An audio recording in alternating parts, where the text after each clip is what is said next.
रात के 2 बजे थे। चारों ओर सन्नाटा पसरा था।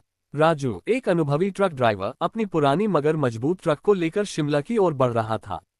उसे इस रूट पर ड्राइव करते हुए 15 साल हो गए थे, लेकिन आज की रात कुछ अजीब सी लग रही थी। जैसे ही उसका ट्रक मौत की घाटी नामक मोड़ के पास पहुंचा, उसे सड़क के किनारे एक औरत खड़ी दिखी, सफेद साड़ी में, खुले बाल, ठंडी निगाहें। राजू चौंका। इस सुनसान रास्ते पर इस वक्त कोई औरत कैसे हो सकती है?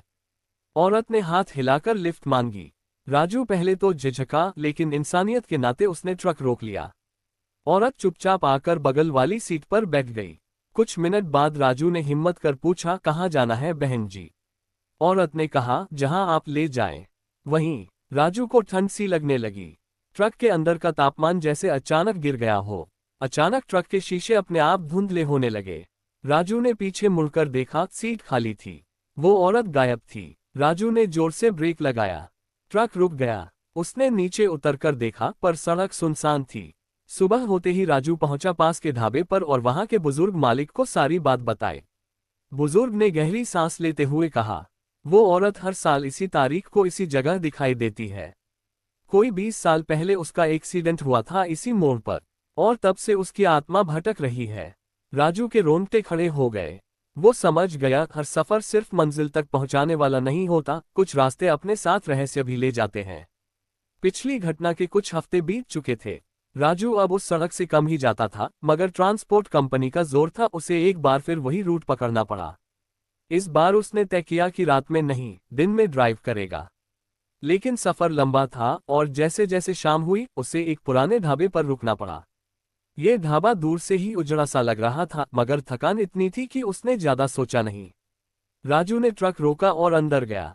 ढाबे का मालिक एक बुजुर्ग आदमी था, आंखों में अजीब सी चमक। उसने मुस्कुरा कर कहा, आओ राजू भाई, बहुत दिन बाद आए हो। राजू चौंका, आप मुझे जानते हैं? तुम भूल गए, पिछली बार यहीं रुके थे। पर तब तो बुजुर्ग कुछ कहने से पहले ही चुप हो गया। राजू ने ध्यान दिया कि ढाबे में और कोई नहीं था। न कोई कस्टमर, न कोई आवाज, बस एक पुरानी दीवार, घड़ी की टिक टिक। राजू को भूख लगी थी, तो उसने एक प्लेट आलू पराठा और चाय मांगी। खाना जैसे ही आया, उसमें से हल्की सी मिट्टी की बदबू आई। राजू ने एक निवाला लिया, और तभी सामने की खिड़की से एक चेहरा झांका, वही औरत जो सफेद साड़ी में थी। राजू घबरा गया। उसने उठकर बाहर भागने की कोशिश की, मगर जैसे ही उसने दरवाजा खोला, वो फिर उसी ट्रक में था, हाईवे पर, अकेला। ना ढाबा, ना वो बुजुर्ग, ना पराठा, सब जैसे सपना हो। लेकिन राजू की जेब में एक चिट्ठी थी, जिस पर लिखा था, तुम फिर आओगे, अगली बार रात 3 बजे, हम इंतजार करेंगे। राजू अब बहुत परेशान रहने लगा था। हर सफर जैसे उसकी जिंदगी में कोई नया डर, कोई नया सवाल ले आता था। उसने ट्रक चलाना बंद करने की सोची, लेकिन जरूरतें और मजबूरी इंसान को वहीं ले जाती हैं जहां वो नहीं जाना चाहता। इस बार उसे एक और लंबा ट्रिप मिला। राजस्थान के रेगिस्तानी रास्तों में एक दूर दराज के गांव तक माल पहुंचाना था। रास्ता वीरान था, दूर दूर तक कोई ना आदमी, ना गाड़ी। सूरज ढलने लगा था। उसने ट्रक को एक पुरानी टूटी फूटी सड़क पर मोड़ा और तभी जीपीएस ने सिग्नल खो दिया।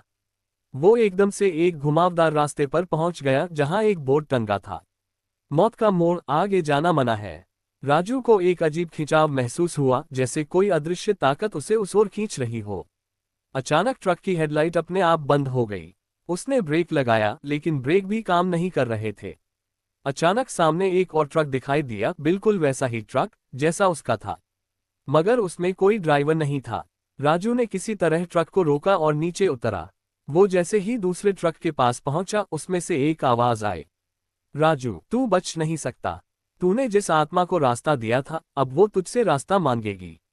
राजू पीछे मुड़ा। वो औरत फिर वहां खड़ी थी, मगर इस बार उसके हाथों में कुछ था, राजू का पुराना लॉकेट, जो सालों पहले खो गया था।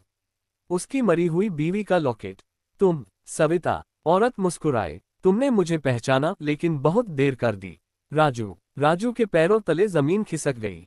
ये आत्मा कोई और नहीं, उसकी बीवी थी, जो एक एक्सीडेंट में मरी थी। और उसका मरना एक हादसा नहीं, बल्कि एक राज था। तूने मुझे वहीं छोड़ा था मरने के लिए, अब मैं तुझे वही दिखाने आई हूँ। अगले दिन वो ट्रक खाली सड़क पर मिला। राजू कहीं नहीं था, लेकिन लोगों का कहना है, जब भी कोई ड्राइवर उस मोड़ से गुजरता है, एक परछाई उसके ट्रक के पीछे पीछे चलती है। और कोई धीमी आवाज कहती है, राजू को देखा क्या?